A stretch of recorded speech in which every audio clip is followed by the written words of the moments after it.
be answering this question. So, is it worth updating to iPadOS 14 on your iPad? Well, today I'm going to answer this question. Let's find out. iPadOS 14 has been here for a long time already. Or it's been here for a couple of months, like 5 months. But is it worth updating for the ones who didn't update? Well, let's find out here. So, starting with the widgets. The widgets has a new compact design, which is really nice, of course. And you get these smart stack. As you can see, you can swipe between these, and all you have to do is press on the blank part of the home screen, touch hold. That's also a new feature to go into wiggle mode. And just click on the plus button on the top left.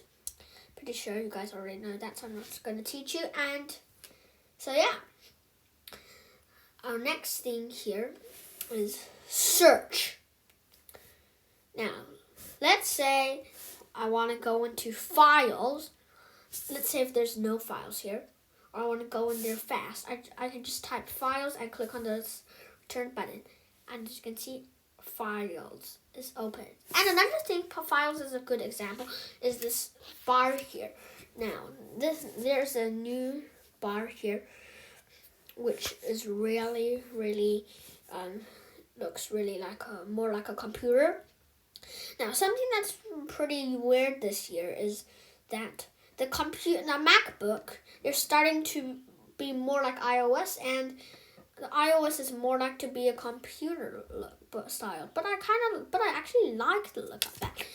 And here you can just don't show the toolbar, which is still okay. So yeah, that's for the files.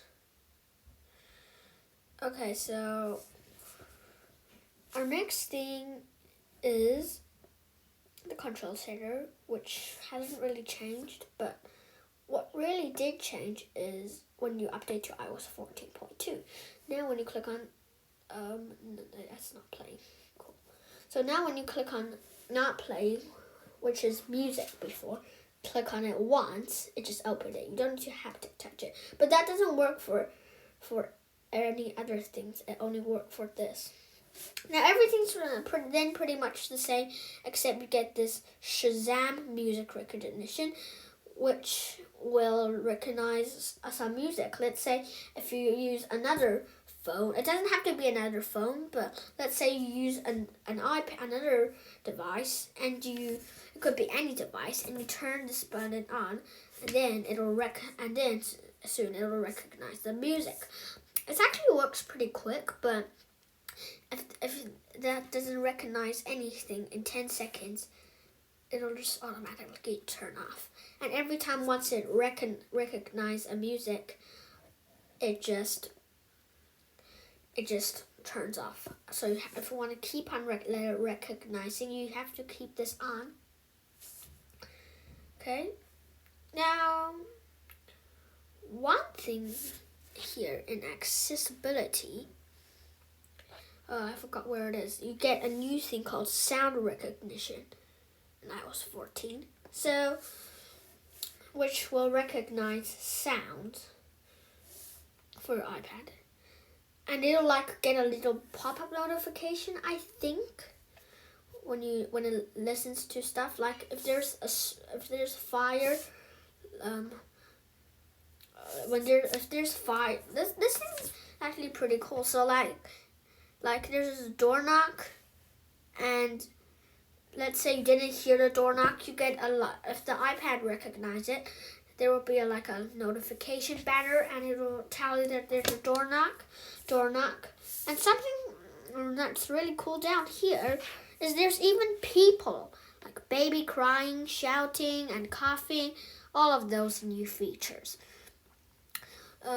So this is new in iOS 14, but I don't like to turn it on, but I don't know. For my iPad Air 4, is it laggy when I turn it on, but on my old iPad Mini 4, it's really laggy when you turn it on. I don't think this is laggy, but I still don't want to turn this on, because it really does make your device a bit slow, because yeah, you know. Okay, so yeah. Right now, some apps like the bar that I did. So I think we're already in a conclusion. I'm not sure. It doesn't change, but okay. So right now, I'm just gonna say the last part here. Should you update? The answer is absolutely, because you get these tons of new features, which is nice. And, oh, I forgot to say this at the start of the video. Time codes. Okay, time codes. There are time codes in the description. So if you want to go to any specific part, just go and go to the time codes. So yeah, that's it. See you next time. And bye.